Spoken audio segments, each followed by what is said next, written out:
Слово для выступления предоставляется представителю Генеральной прокуратуры Кыргызской Республики Асакееву Эрнесту Эркинбековичу.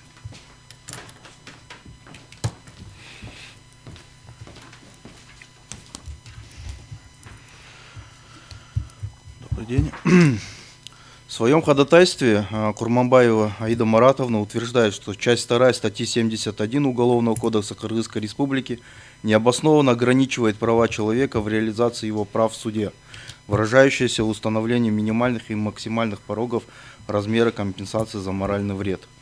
Тогда как именно часть 2 статьи 71 Уголовного кодекса Кыргызской Республики является гарантией защиты личных, неимущественных прав и нематериальных благ, принадлежащих гражданам от рождения.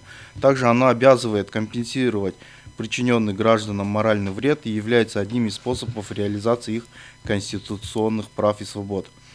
Кроме того, установление минимальных и максимальных порогов размера компенсации за моральный вред является закрепленная в части 10 статьи 40 Уголовного процессуального кодекса Кыргызской Республики норма, предусматривающая, что в случае невозможности возместить материальный ущерб или моральный вред за счет подозреваемого, обвиняемого, осужденного, возмещение материального ущерба или морального вреда потерпевшему производится за счет специализированного фонда в порядке, определенном Кабинетом министров Кыргызской Республики. Более того, в соответствии со статьей 16 Гражданского кодекса Кыргызской Республики, если гражданину причинен моральный вред действиями, нарушающими его личные и неимущественные права, либо посягающими на принадлежащие гражданину нематериальные блага, либо личные неимущественные права, а также в других случаях, предусмотренных законом, суд может возложить на нарушителя обязанность денежной компенсации указанного вреда.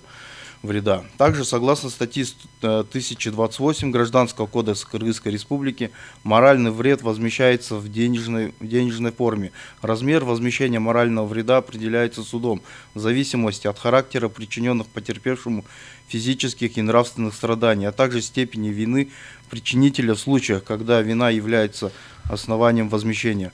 При определении размера возмещения вреда должны учитываться требования разумности и справедливости. Характер физических и нравственных страданий оценивается судом с учетом фактических обстоятельств, при которых был причинен моральный вред и индивидуальных особенностей потерпевшего. Таким образом, часть 2 статьи 71 Уголовного кодекса Кыргызской Республики не является обязательной мерой уголовно-правового воздействия на обвиняемого, а лишь является правом суда компенсировать моральный вред в установленной денежной компенсации на основании ходатайства потерпевшего. На основании вышеизложенного Генеральная прокуратура Кыргызской Республики выражает свою позицию о необоснованности ходатайства Курманбаевой Аиды Маратовны о признании неконституционным части 2 статьи 71 Уголовного кодекса Кыргызской Республики и противоречащим частям 2 и 4 статьи 23, части 1 статьи 61, части 2 статьи 62 Конституции Кыргызской Республики. У вас все? Все.